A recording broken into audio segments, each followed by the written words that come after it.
ہماری جو youth media کی فیلڈ میں آنا چاہتی ہے، اس فیلڈ میں کس طرح آ کے اپنی جگہ بنا کے کام کریں؟ مین اسٹریم چینلز کی طرف بالکل مت جائیں، وہاں پہ آپ کو کچھ نہیں ملے گا. آپ کسی ڈیجیٹل میڈیا اینکر کو جوائن کر لیں جو آلریڈی یوٹیوب یا فیس بک پر کام کر رہا ہے، اس سے ٹیکنیکل چیزیں سیکھ کے اپنا یوٹیوب چینل بنا لیں. جب آپ خود کام کریں گے تو آپ کی وہ سی وی بنتی جائے گی. اس کے بعد آپ کی اچانک کی گرومنگ ہوتی ہے کہ لوگ خود بخود آپ کو پھر اپروچ کرتے ہیں.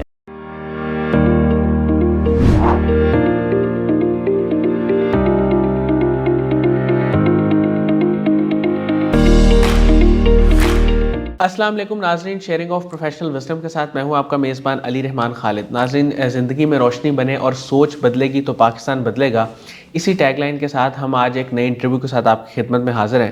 آج جو مہمان ہمارے ساتھ موجود ہیں یہ ویلیو نیوز پہ بطور پروگرام ڈائریکٹر بھی کام کر چکے ہیں، لیکن اس کے ساتھ ساتھ جو یہ مین کام کر رہے ہیں وہ یہ کالمسٹ ہیں، جرنلسٹ ہیں اور اپنا یوٹیوب چینل بھی چلا رہے ہیں. MYK نیوز کے ساتھ بھی منسلک رہے اور اپنی ایک مارکیٹنگ ایجنسی جو رائس مارکیٹنگ کے نام سے ہے اس کو بھی یہ چلا رہے ہیں.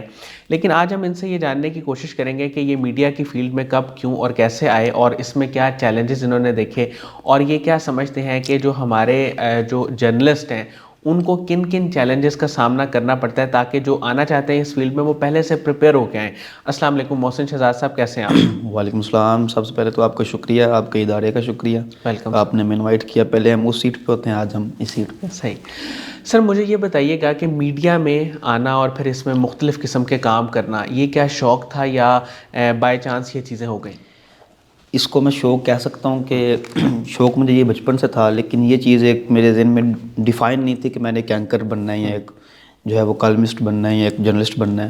یہ چیز تھی کہ جو بھی کام کرنا ہے تو آگے رہنا ہے، آن سکرین رہنا ہے، آن فرنٹ رہنا ہے، آن سٹیج رہنا ہے، اس طرح کا کام کرنا ہے.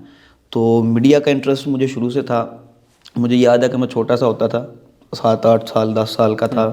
میں 7ویں 8ویں کلاس میں جب تھا تو میرے گھر کے ساتھ ایک ڈھابا ہوتا تھا، چائے کا ڈھابا تھا. وہاں پہ سارے بزرگ بیٹھ کے اخباریں پڑھا کرتے تھے. تو میں وہاں صبح صبح جا کے بیٹھ جاتا تھا اور اخبار پڑھتا تھا. یہ مجھے شروع سے انٹرسٹ تھا اس میں.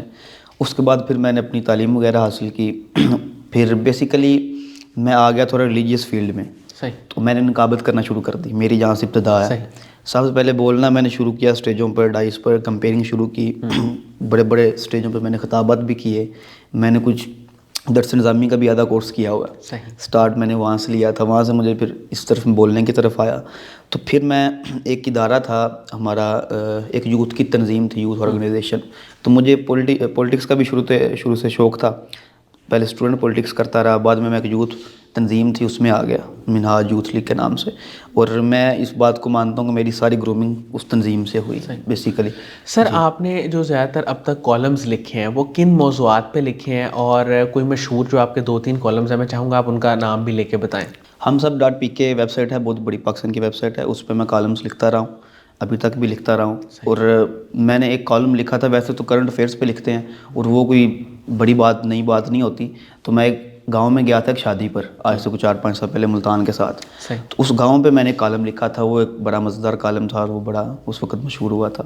تو وہ اسٹیجوں پر پھر میں نقابتیں کرتا رہا. پھر وہاں سے میں یوتھ تنظیم ہے اس میں آ گیا. اور اس کے بعد جو ہے وہ پھر پورے پاکستان میں جانا ہوا.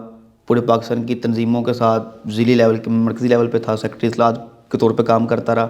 وہاں سے پھر چھوٹے لیول پہ جاتا تھا تو ہر شہر کے لوگوں کو جا کے موٹیویٹ کرنا، ان سے بات چیت کرنا. وہاں سے پبلک ریلیشنز بننا شروع ہو گئے اور لوگوں کے ساتھ انٹریکشن ہونا شروع ہو گیا. اس کے بعد پھر میں نے اپنا ایک یوٹیوب چینل بنا لیا. آج سے 3-4 سال پہلے کی بات ہے. کالمز میں پہلے ہی لکھ رہا تھا اور 1-2 اخبار کے ساتھ بھی اٹیچ تھا. 5-6 سال پہلے کی بات آئی. تو 3 سال پہلے میں نے اپنا اینکرنگ کا کام شروع کیا. ایک یوٹیوب چینل بنایا، الحمدللہ وہ سکسیزفل چینل رہا. پھر ایک اور چینل بنایا. اس کے بعد میں ویلیو نیوز میں آ گیا. اور اس کے بعد جو ہے پھر ابھی اس ٹائم میں اپنا ایک محسن شہزاد مغل کے نام سے پیج چلا رہا ہوں، یوٹیوب بھی، فیس بک بھی، اور 2-3 اور چینلز ہیں، اور ویلوگس کر رہا ہوں. اور الحمدللہ میں اس ٹائم 70 سے 80 سے زائد لوگ ایسے ہیں جو سلیبریٹیز ہیں، ان کے انٹرویوز کر چکا ہوں، جس میں بہت بڑے بڑے لوگوں کے نام ہیں. سر میڈیا کی فیلڈ میں کیا چیلنجز دیکھے آپ نے؟ میڈیا کی فیلڈ میں ایسا جو ہے وہ لڑکوں کے لیے وہ چیلنجز نہیں ہیں جو خواتین کے لیے ہیں. خواتین میں بہت سارا ٹیلنٹ ہے، لیکن وہ بعض اوقات ریسٹرکشنز کی وجہ سے، گھر کے مسائل کی وجہ سے، اسکرین فیس نہیں کرنے دینے کی وجہ سے لڑکیوں کو بہت سارے مسائل جو ہیں وہ کا شکار رہتی ہیں لڑکیاں. اور نئے کمر جو ہیں ان کے لیے میڈیا کی فیلڈ میں کچھ چیلنجز ہیں کہ جب آپ میڈیا میں نیا آتے ہیں تو اب ہر سال یونیورسٹیز سے ہزاروں کی تعداد میں بیچلرز کر کے نکلتے ہیں لوگ بچے میتھس کوم میں، لیکن ان کو اپرچونیٹیز نہیں ملتی ہیں. اپرچونیٹیز جو ہیں وہ سینکڑوں میں ہے اور تعداد ہزاروں میں ہے. تو اب اپنی جگہ بنانا اس پورے اتنے رش میں بڑا مشکل ہے اس ٹائم پہ. بہت سارے چیلنجز ہیں. چیلنجز اس طرح کہ آپ کو پلیٹ فارم سب سے پہلے تو ملنا بڑا مشکل ہے. ایک پلیٹ فارم جب حاصل کر لیتے ہیں، آپ کے اندر ٹیلنٹ ہو، جب پلیٹ فارم مل جائے تو آپ گروم کر جاتے ہیں. تو سب سے پہلے یہی مسئلہ ہے کہ جب سے یہ ڈیجیٹل میڈیا آیا، ڈیجیٹل میڈیا نے بہت ساری سہولیات اور بہت سارے آپشنس پرووائڈ کیے ہیں نئے آنے والے لوگوں کے لیے. اس سے پہلے تو بہت سارے چیلنجز تھے نا، مطلب مین اسٹریم چینلز میں کام کرنا، انٹرنشپ کے لیے ہزاروں لوگ قطاروں میں لائنیں لگا کر کھڑے ہوتے تھے اور ان میں سے 10 لوگوں کو انٹرنشپ ملتی تھی.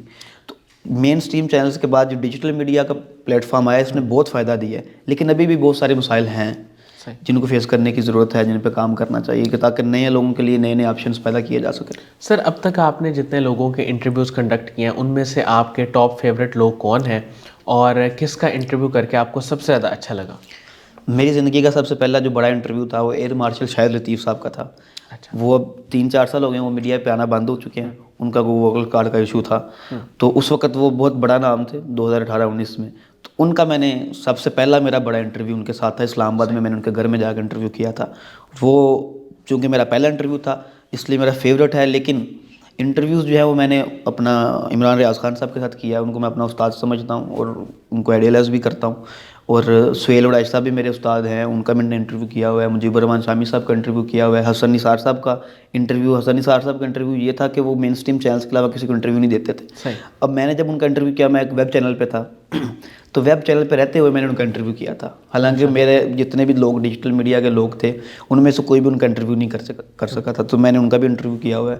اور پولیٹیشنز میں نے سراج الحق صاحب کا انٹرویو کیا ہوا ہے، ڈاکٹر فروخ ستار صاحب کا انٹرویو کیا ہوا ہے، اور بہت سارے لوگ ہیں بڑے بڑے جتنے آپ نام لیں گے تقریباً سب کے میں نے انٹرویوز کیے ہوئے ہیں. سر بیسیکلی کراچی میں ہوتے ہیں یا لاہور میں ہی کام کرتے ہیں؟ بیسیکلی میں لاہور میں ہوں شروع سے. تو فاروق ستار صاحب کا کراچی؟ فاروق ستار صاحب لاہور آئے تھے، لاہور آ کر مجھے ٹائم دیا تھا. اچھا صحیح. وہ 2 سال پہلے میں نے ان کو انٹرویو کیا. میں سمجھ گیا ہوں. اچھا سر، میں یہ چاہتا ہوں کہ ہماری جو یوتھ میڈیا کی فیلڈ میں آنا چاہتی ہے، آپ انہیں کیا گائیڈ لائن دیں گے کہ وہ اس فیلڈ میں کس طرح آ کے اپنی جگہ بنا کے کام کریں؟ یوتھ اگر آنا چاہتی ہے میڈیا میں اور وہ چاہتے ہیں کہ ان کو کم ٹائم میں بڑی آپشن یا بڑی جگہ مل جائے، تو اس کا بہترین آپشن یہی ہے، بہترین حل بھی یہی ہے کہ آپ لائنوں میں نہ لگیں، مین اسٹریم چینلز کی طرف بالکل مت جائیں. وہاں پہ آپ کو کچھ نہیں ملے گا اگر آپ بالکل زیرو سے آئے ہیں. تو آپ کسی ڈیجیٹل میڈیا چینل کو جوائن کر لیں، یا آپ کسی ڈیجیٹل میڈیا اینکر کو جوائن کر لیں جو آلریڈی یوٹیوب یا فیس بک پر کام کر رہا ہے. آپ اس سے ٹیکنیکل چیزیں سیکھ کے اپنا یوٹیوب چینل بنا لیں. جب آپ یوٹیوب چینل بنائیں گے، خود کام کریں گے، جب آپ خود کام کریں گے تو آپ کی وہ سی وی بنتی جائے گی اور آپ جو کرنا چاہتے ہیں وہ آپ کر بھی لیں گے. وہ اس کے بعد آپ کی اچانک کی گرومنگ ہوتی ہے کہ لوگ خود بخود آپ کو پھر اپروچ کرتے ہیں، پھر نئے آپشنز ملنا شروع ہو جاتے ہیں. ٹھیک ہو گیا. سر جب آپ میڈیا کی فیلڈ میں آئے، اس میں فیملی نے آپ کو کتنا سپورٹ کیا؟ میری ایک بیسیکلی بڑی ریلیجیس فیملی ہے. میں نے آپ کو پہلے بھی بتایا تھا کہ مجھے بھیجا انہوں نے تھا عالم دین بننے کے لیے. لاہور میں جب آیا تھا تو میں نے آدھا کورس ہی کیا، میں خطاب بھی کرتا رہا، لیکن میں پھر اچانک ڈائیورٹ ہوا. میں نے ریلیجیس انٹرویوز کرنے شروع کیے تھے منہاج ٹی وی پہ. وہاں سے پھر میں اس طرف آ گیا کہ میں نے پولیٹیکل اپنا چینل وغیرہ بنا لیا. تو میری فیملی نے مجھے کسی بھی جگہ جو ہے وہ کسی قسم کی کوئی رکاوٹ نہیں بنی. الحمدللہ میرے والد صاحب بھی عالم دین ہے اور وہ خود دین اور دنیا دونوں پڑھے ہوئے ہیں. خود وہ سافٹ انجینئر بھی ہیں، ساتھ انہوں نے عالم دین کا کورس بھی کیا ہوا ہے. ہمارے علاقے کے مشہور عالم دین ہیں. بڑے بھائی میرے مفتی ہیں، لیکن پھر بھی وہ میرے اوپر سیٹسفائی ہیں. مجھے کبھی بھی کسی قسم کی ریسٹرکشن یا کسی قسم کا بھی کوئی رکاوٹ انہوں نے پیدا نہیں کی، ہمیشہ سپورٹ ہی کیا ہے. سر آنے والے وقت میں کوئی ایسا خواب جس کو آپ اچیو کرنا چاہتے ہیں وہ کیا ہے؟ خواب تو یہی ہے کہ ہم لوگوں کی اصلاح کا باعث بن سکیں. ہم میری وجہ سے کسی بندے کا بھلا ہو جائے، انسانیت کا بھلا ہو جائے، اور اللہ کو اس طرح کا کام لے لے کہ انسانیت کی خدمت کر سکے. ایم تو یہی ہے اور خوشی اسی میں ہوگی. اور مستقبل میں جو پلان ہے وہ بس یہی ہے کہ کسی اچھے چینل میں کوئی ایز پروگرام اینکر کام کیا جائے. اور ابھی میں نے اپنی پوڈ کاسٹ شروع کی ہوئی ہے، وہ بھی کر رہا ہوں، پوڈ کاسٹ ریکارڈنگ وغیرہ. سر لوگوں کے انٹرویوز کرنا، اس میں ظاہر ہے کہ کانٹینٹ بنانا، پھر وہ ان کے ساتھ رابطہ کرنا، آپ کے پی آر سکلز بھی چاہیے ہوتے ہیں. تو یہ سارا کچھ آپ کس طرح مینیج کرتے ہیں؟ اور جو لوگ میڈیا کی فیلڈ میں آنا چاہتے ہیں ان کے پاس کون سے سکلز ہونے چاہیے؟ یہ پی آر سکلز کی آپ نے بات کی ہے تو میں شروع سے ون مین کے طور پہ کام کیا. چونکہ جب یوٹیوب پہ کام شروع کیا تھا تو اس وقت کوئی اس طرح کوئی ٹیم تو ہوتی نہیں ہے. سارا کچھ کانٹیکٹ بھی خود کرنے، نمبر نکالنے، پھر کوآرڈینیشن کرنی، پھر وہ ٹریول کرنا، کیمرہ مین ارینج کرنا اور خود کام کرنا. تو پی آر الحمدللہ 3-4 سال چونکہ اس انٹرویوز والی فیلڈ میں ہو گئے ہوئے ہیں تو اب اللہ نے اتنی مطلب اس میں عزت دی ہے کہ جس فیلڈ میں گئے عزت دی ہے, جس طرف گئے تھے اللہ نے وہ لیڈنگ رول دیا ہے. تو اس میں بھی بہت سارے جونیئرز ہیں, بہت سارے لوگ ہیں جو اپنے ٹیم میں میرے ساتھ شامل ہوئے, ان کو آگے میں نے چینل بنا کر دیے, وہ بھی کام کر رہے ہیں, اور وہی لوگ شروع میں میرے ساتھ تھے. اور آج الحمدللہ PR لیول کی بات کی جائے تو کسی بھی محکمے میں کسی بھی شخصیت کو کسی بھی کام کو آپ میں نے اپروچ کرنا ہو تو مجھے کوئی مسئلہ نہیں ہوتا, میرا کہیں نہ کہیں لنک نکل آتا ہے. سر 2-3 اسکل میں اسی کی طرف آ رہا تھا. اسکلز میں یہ ہے کہ PR اسکل جو ہے وہ بہت امپورٹنٹ ہے. کوآرڈینیشن کرنی آپ کو آنی چاہیے. آپ بڑے گیسٹ کو بلا رہے ہیں, آپ نے اس کا نمبر تو لے لیا ہے, لیکن آپ اس سے کوآرڈینیشن کر رہے ہیں. آپ کا چینل بھی چھوٹا ہے, بڑا پلیٹ فارم بھی نہیں ہے. مطلب نیا جو نیو کمر ہے اس نے اپنا YouTube چینل بنایا ہے, وہ کسی بڑی شخصیت کا انٹرویو کرنا چاہتا ہے, تو وہ اگلے تو ایسے تو انٹرویو دیتے نہیں ہیں کسی پلیٹ فارم کے بغیر. تو کسی پلیٹ فارم کے بغیر انٹرویو کرنے کے لیے پہلے تو آپ کو ایک اچھی PR چاہیے, ایک آپ لنکس ڈیولپ کریں, آپ کوئی آلریڈی جو اسٹیبلش لوگ ہیں ان کے ساتھ اٹیچ ہو جائیں, ان سے پوچھیں, اور اچھی کوآرڈینیشن آپ کی ہونی چاہیے. اور چونکہ یہ جو آگے گیسٹ ہوتے ہیں یہ ایسے ٹائم نہیں دیتے. مجھے ایک چھوٹا سا واقعہ یاد آ گیا ہے. میں اسٹارٹ میں جب 3 سال پہلے کام شروع کیا تھا تو اعجاز الحق صاحب ہیں, ضیاء الحق صاحب کے بیٹے ہیں جو چشتیاں سے الیکشن لڑتے ہیں, تو میں نے ان کو کال کی, میں نے ان کا انٹرویو کرنا تھا. میں نے ان کو کال کی سارا انٹرویو کرنا ہے اور میرا YouTube چینل ہے. کہتے ہیں کتنے سبسکرائبرس ہیں, تو میرے تب نا کوئی 56K سبسکرائبرس تھے. مجھے کہتا ہے جس دن 1 لاکھ ہو جائے گا مجھے کال کر لینا. کال کاٹ دی. مطلب انہوں نے اپنے ایک اسٹینڈرڈ سیٹ کیے ہوتے ہیں, تو ہر بندے کا ایک اپنے معاملات ہوتے ہیں. تو پھر وہ 1 لاکھ ہوئے تو پھر میں نے ان کو کہا ہو گئے نا 1 لاکھ تو انٹرویو دو, پھر میں نے ان کا انٹرویو کیا تھا. صحیح. سر قاسم علی شاہ صاحب کے کام کو اور ان کی فاؤنڈیشن کو آپ کیسے دیکھتے ہیں؟ قاسم علی شاہ صاحب میرے بڑے بھائیوں کی طرح ہیں, میرا ان کے ساتھ بڑا اچھا تعلق ہے. تو شاہ صاحب جو ہیں وہ ان کو میں بڑی دیر سے دیکھ رہا ہوں. وہ پاکستان میں ایک انقلاب لانا چاہتے ہیں, شعوری انقلاب. وہ ہر بندے کو شعور دے رہے ہیں, چھوٹے لیول سے لے کے بڑے لیول تک انہوں نے یہ ادارہ بنا رکھا ہے. اور قاسم علی شاہ فاؤنڈیشن کو میں بڑی دیر سے واچ کر رہا ہوں. یہاں پہ ہم 1-2 ایونٹ خود بھی کر چکے ہیں اپنی تنظیم کے تحت, ہماری جو ینگ میڈیا ایسوسیشن ہے. تو قاسم علی شاہ صاحب کو ہمیشہ سپورٹیو پایا ہے. ان کو جو ریکویسٹ کی ہے انہوں نے مانی ہے. ان کو جیسے آئیڈیا دیا ہے انہوں نے اس آئیڈیا پہ کام کیا ہے. مطلب ان کو کوئی آئیڈیا بھی مل جائے نا کہ یہ آئیڈیا ہے اور اس پہ آپ کام کریں گے تو یہ فائدہ ہوگا, تو وہ فوراً اس آئیڈیا کو پک کرتے ہیں, اس پہ کام کر لیتے ہیں. یہ ان کی بڑی اچھی ایک عادت ہے جو مجھے لگتی ہے کہ وہ فوراً ایک چیز کو پک کرتے ہیں کہ جس میں ان کو چیز اچھی لگ رہی ہو, کہ اس میں فائدہ ہو سکتا ہے. تو اس وقت بہت اچھا کام کر رہے ہیں قاسم علی شاہ صاحب. ان کی فاؤنڈیشن آپ کو میں دیکھتا رہتا ہوں, آپ بڑے اچھے انٹرویوز کرتے ہیں, اور آپ مطلب نئے ٹیلنٹ کو لے کے آتے ہیں, ان کے تجربات شیئر کرتے ہیں لوگوں کے ساتھ. تو شاہ صاحب کی فاؤنڈیشن کو, شاہ صاحب کو میں جو ہے بڑا پسند کرتا ہوں. سر ہماری جو یوتھ ہے وہ آج کل اس حوالے سے بہت پریشان ہے کہ وہ کامیاب ہونا چاہتی ہے, تو اس حوالے سے کچھ آپ انہیں ٹپس دینا چاہیں, یا کوئی بات یا کوئی نصیحت یا کوئی میسج تو مجھے بتائیں. جی, کامیابی کی جہاں تک بات کی جائے تو اصل کامیابی کا تعلق تو آخرت کے ساتھ ہے. آخرت میں پتہ چلے گا کہ کون کامیاب ہے کون ناکام ہے.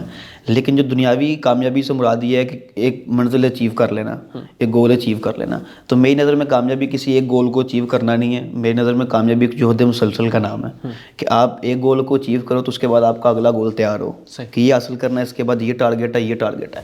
تو اگر کوئی کامیابی حاصل کرنا چاہتا ہے تو اس کا بہترین اور سب سے سمپل حل ہی ہے, اور اسی کے ذریعے ہی کامیابی حاصل ہوتی ہے, کہ آپ سب سے پہلے ایک چیز کا ٹارگیٹ بنائیں کہ آپ نے یہ چیز حاصل کرنی ہے, اور ایک ڈیوریشن طے کریں کہ اتنے ٹائم میں یہ کام کرنا ہی کرنا ہے. اور اس پر پھر اپنے روٹین, اپنے ڈیلی میٹرز, ہر چیز اس پہ جو ہے وہ ایڈ کرنی پڑتی ہے کہ اس کو کیسے لے کر چلنا ہے. اور اس پہ پھر آپ فل کنسنٹریٹ کر لیں اس گول کو اچیو کرنے کے لیے, اور اس گول میں رستے میں آپ کی جتنی بھی رکاوٹیں ہیں ان کو عبور کرتے چلے جائیں تو آپ کو کامیابی حاصل ہو جاتی ہے. بہت بہت شکریہ محسن شہزاد صاحب, آپ نے ہمارے لیے وقت نکالا. ناظرین مجھے امید ہے کہ ان کی گفتگو سے آپ نے بہت کچھ سیکھا ہوگا.